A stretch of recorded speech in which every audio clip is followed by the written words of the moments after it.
Hello there, this is James Scrofty, 1978, and was Severus Snape a hero? Before we even attempt to answer that question or ask it of any person in real life, we first need to distinguish between the ideal of heroism, as I discussed it in the video links down as the underbar, and the practical reality of being a hero in everyday life. Because although throughout history all humans have shared a deep intuitive need to believe in altruistic and benevolent superhumans who symbolise all that is virtuous and noble in the world, the fact is that no one ever has or ever will achieve such a pure state in real life, meaning that instead people are always either disillusioned when they learn that their heroes are flawed and imperfect human beings as well, or spend their entire lives in denial. However, as I've just indicated, it is deeply unfair to hold other human beings to such an impossible standard, since, as I apparently failed to make clear in my video links down to the underbar, such fictional heroes are created to inspire us,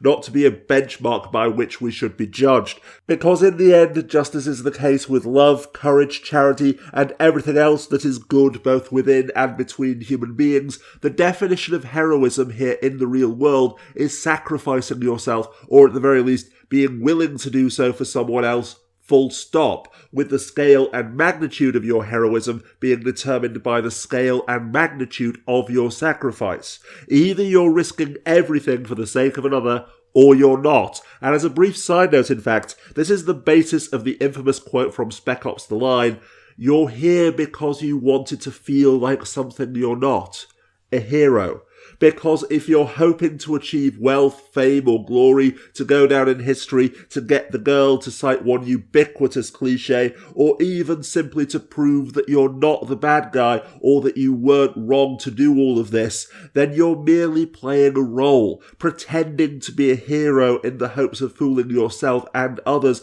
into believing that you actually are, when on the contrary, while the basis of the fictional ideal of heroism is other people's beliefs and perceptions, in reality, either we do or do not. There is no try. And indeed, because the desire to be loved, to be remembered fondly, and to be regarded as a hero is so strong in most people, and the desire to not be hated or condemned is even stronger, to act as a double agent, an infiltrator, to not merely allow, but actively encourage everyone else to despise you and to believe that you are evil in order to help you achieve your goal of helping and protecting another, when your entire being would be screaming for you to confess the truth and convince at least one other person that no, you're not a monster. That is a genuine sacrifice and therefore genuine heroism. This then is the reason why I do not hesitate to describe Severus Snape as not only the greatest hero in the Harry Potter franchise, but perhaps also the greatest example of this practical, real-world heroism, for lack of a better term,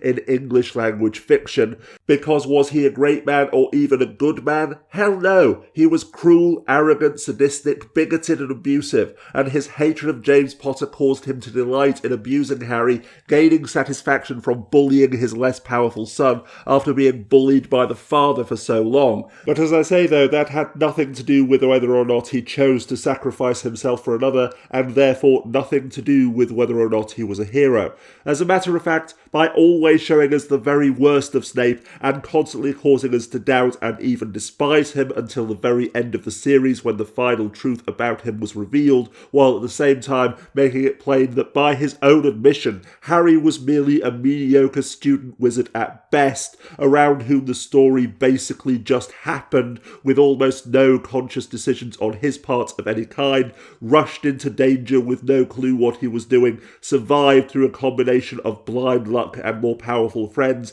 and then was praised as a hero because people believed and spread the legends that grew up around him. J.K. Rowling utterly shredded the false conceit of heroism which I've described in this video, the idea that because we all feel compelled to believe in superhuman heroes, true heroes as they exist in real life are nothing like what we imagine, although apparently even 20 years on from the publication of the first book, few people have ever noticed or actually understood this. Perhaps perhaps because this confusion between the heroic ideal and the reality of heroism is so firmly rooted in our collective unconscious that all we ever saw was Harry winning and Severus being selfish and cruel. However, Harry himself knew who the true hero was, even naming his own son after him, because while Severus had despised and tormented him for being the son of James Potter, he had also loved him and been willing to sacrifice everything for him, not only his life, but any hope of ever being loved or remembered fondly by anyone else, simply because he was Lily Evans' son.